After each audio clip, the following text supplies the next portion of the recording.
how you felt the first time you saw that bit of the film, or how you felt when you saw your boy talking about you in such terms? Um, I don't know how to express it because we're not my kids have never been oversharing and we don't share emotions. And the first time I heard how my son feels about my work was when I was watching the finished film because he had spoken to James, but he had not spoken to me about it. And as you can imagine, it brought me to tears. Gosh.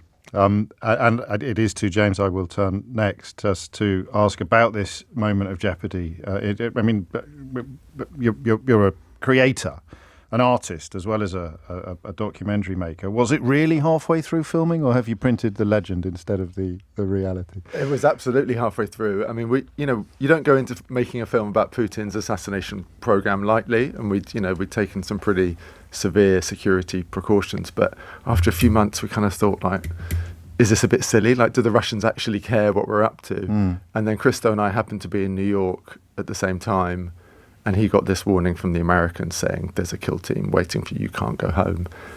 And, then 6 spies were arrested in London, where we live. And we found out they'd been following Christo around the world for 3 years. So, we always knew that Christo's personal story and the risks he took to do his work would be part of the film, but we could never have predicted it would become quite so dramatic. Remind us, Christo, I mean, you were previously working with our friends at Bellingcat. What particularly you think would have earned the ire of Vladimir Putin and his cronies?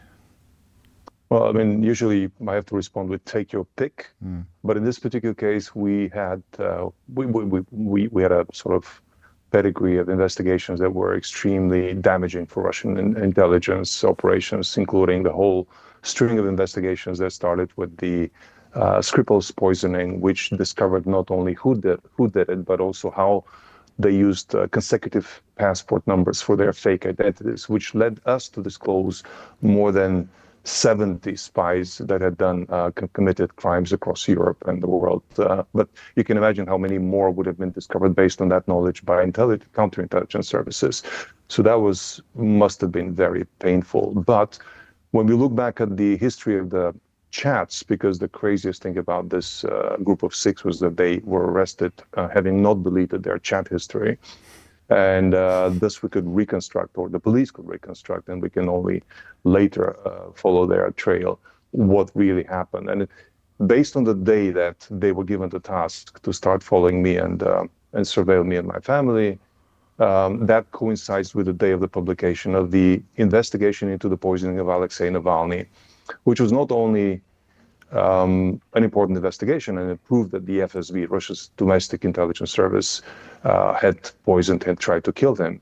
But it was extremely humiliating for President Putin himself, because he went on a limb on a press conference saying it wasn't us. And then that investigation actually not only proved it was them, but actually extracted a confession in one of the most ridiculously honest confession by a killer that I've ever seen. That was the confession during a prank call by Alexei Navalny that I had helped set up.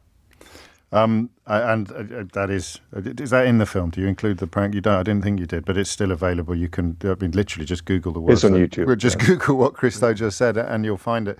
You mentioned Alexei, and I've asked his widow Yulia this question. I've also asked Vladimir Kara-Murza as well, but I don't think I've ever asked you.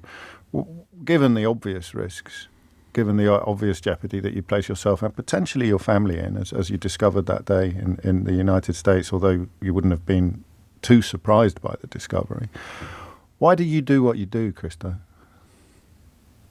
Well, in a way, once you start, you can't stop, because the risk is there. The risk is binary. It doesn't go away. And by stopping, you will just be giving the bad guys a present without really minimizing the risk for yourself or for the loved ones. So, I mean, I didn't know when I started doing this in 2014 that it would end up with this amount of risk. But now that the risk is there, it just would be counterproductive and irresponsible to stop. Gosh. James, I know that you made a film previously about Chernobyl, and albeit there's a difference between retrospective filmmaking and covering a story that is unfolding literally live as you do it. But you see quite a few parallels between the two phenomena, I think. Yeah, I mean, our Chernobyl film kind of traced the accident and the lies and the cover-up and kind of throwing bodies onto the reactor to deal with the crisis, and then the Soviet Union collapsing under the weight of its own lies. And when we were making this, a bit of me hoped this would be a kind of updated version of that, with the war in Ukraine and, Putin's activities around the world being exposed by people like Christo.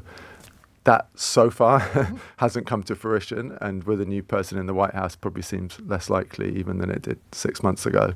But I think, and Christo's more optimistic than I am on this, but Christo's work not only exposes the spies and assassins, but humiliated Putin. And, we hope that this film will be seen not just in Europe and America, but also inside Russia. And I think, you need people to understand that Putin is not this kind of master genius strategist that some people treat him as, but he's a kind of petty, vindictive and thin-skinned man. And some of the operatives on the ground, most obviously, I guess, the 6 Bulgarian spies that were uncovered, are pretty incompetent too sometimes. They're not trained spies. And, Christo's burned so many of them. They're having to rely on these kind of amateurish freelancers. I guess the problem is it's very hard to mitigate that risk when everyone is, any small-time criminal will do something for £10,000 or $10,000, euros. And that is scary because even though they're not trained, every now and then they'll get it right. And that could be beating someone up. It could be setting fire to their home. It could be anything. So that unknowable threat is scary.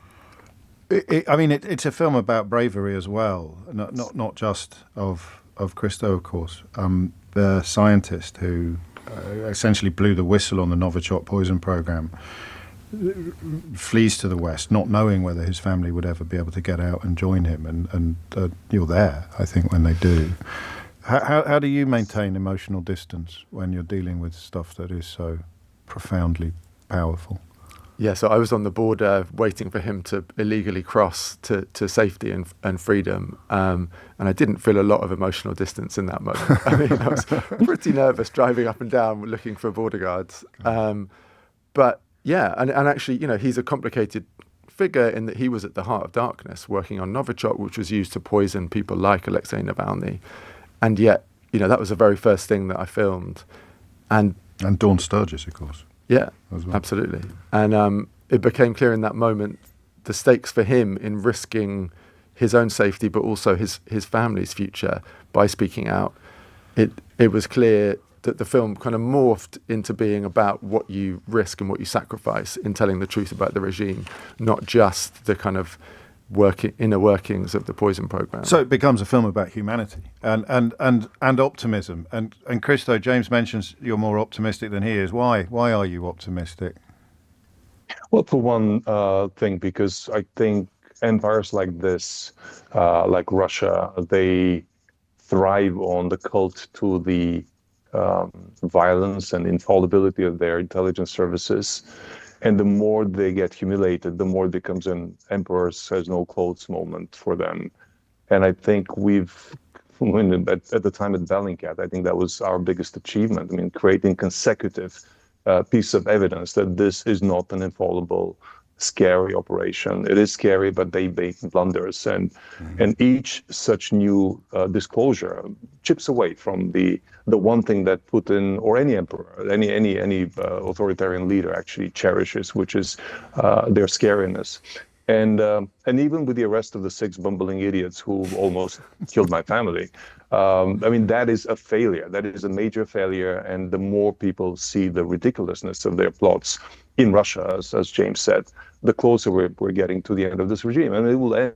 There's no question about it. The only question is, are they getting a sort of a lifeline at the moment by other you preempt my final question. I was going to ask whether that inevitable termination has been prolonged by the recent arrivals in the White House. Have you been surprised at some of the tone of Trump's intervention? But there's almost no question that Trump is trying to mimic the early days of the Putin ascent to power and trying to benefit from what he saw would last 25 years after that. So, including the Greenland annexation, which like mimics the Crimea annexation, including the third term through loopholes in the constitution, which is exactly what Putin did.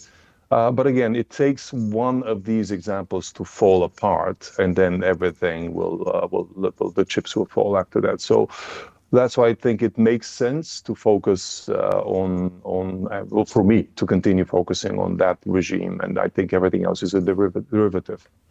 And you still haven't been able to go home. You're still living in New York as a consequence of the. No, I mean I have had occasional visits, my children's birthdays and so on and so forth, but that is a counterintelligence operation on its own, where the domestic security service of Austria really treats me like a president under threat. Oh. So it's not a viable option. No, I hear you. Christo Grozev, thank you, investigative journalist speaking to us from New York, and James Jones, the Emmy award-winning filmmaker and director of Kill List, Hunted by Putin's Spies. Why has it got a different name in the cinemas? Just because that's what the distributors wanted? Antidote is the original title, and Channel 4 thought Kill List was a bit more punchy. Yeah. And that is available to stream on Channel 4 and indeed to watch in some selected cinemas as well. What are you working on next? Can you tell me? Fukushima, another cheerful subject. I was only asking.